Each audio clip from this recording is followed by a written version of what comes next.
The Kenya Society of Caregivers have launched guidelines on how to engage caregivers following existing gaps, especially when it comes to how their stories are used to promote change in the society.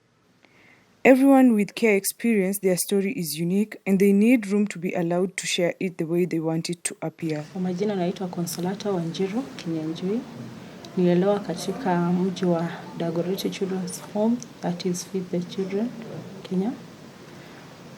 Kwa maisha tulipitia mangumu sana, kulikuwa na matusi na mambo mengine mangumu ya kukosa vyakula, hata mavazi na ungumu mwingine. Wenye mtoto akipitia maisha yake inakuwa na shida mingi. Jambo moja nilipitia nikiwa mtoto, sikujielewa sana na singeweza hata kujieleza kwa kimaisha.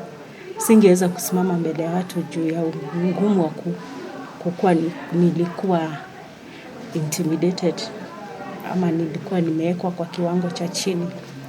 Na mambo mengine ni kuwa masomo yetu ilifanywa kama haikuwa maana katika maisha. Kwa hivyo wageni wangekuja na ukatolewa darasani kwa kuwa yale tulikuwa tunapitia, tulikuwa tunahitaji msaada zaidi kuliko masomo. Na hiyo ilikuwa inaleta shida kwa mtoto ambaye anakuwa. Not that they are children, but they have passed through a system that may not have been favorable to them, and there is a clear need to change the narrative for children who are still in the institutions. That every person under this room who have care experience, their story is unique. They need to be allowed to say it the way they want to say it, and that they want to know that you need to respect the way they want. I have my life growing up in care is very eventful. I might choose to only give one part.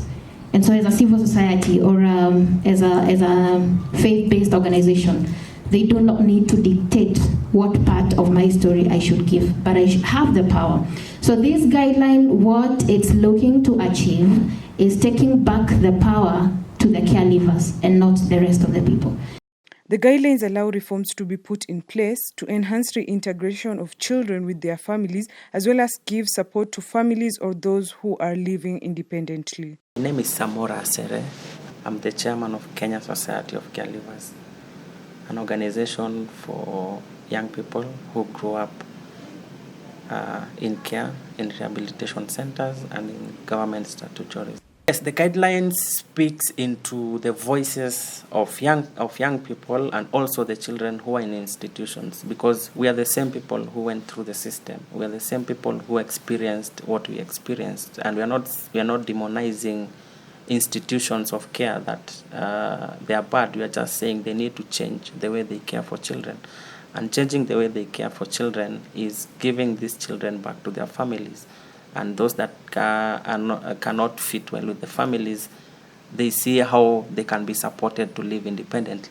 It is important to equip caregivers with skills in order for them to cope up with their day-to-day activities.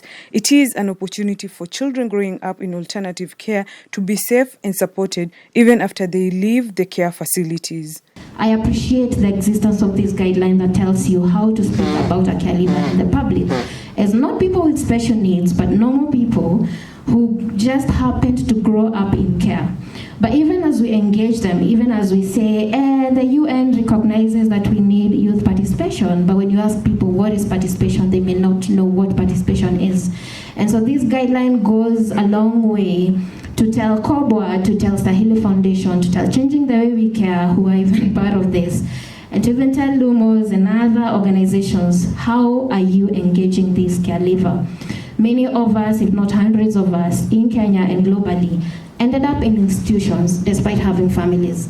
What people don't know is that many caregivers and many children, given an opportunity, they say, I would have chosen to live with family. We are not people with special needs, and as I speak, we represent millions and thousands who say, yeah, I don't want anyone to look at me differently. We all know that every time you go somewhere and you say, my name is Ruth Ashuka, and someone else would, and she's a caregiver, and I look at them and I'm like, caregiver is not my title. I have other things, a million things that I do. And so that through this, we're going to reduce stigmatization of caregivers, and that we're also going to make meaningful engagement And when we talk about meaningful, the guideline says yes, I can engage a caregiver through their professional expertise. We have writers in this house, we have doctors in this house, we have journalists in this house, but let's not brand that caregiver to just describe who Zipporah is. Every child needs to understand they matter to someone, and their stories cannot be cut and paste approach as we work with children and caregivers.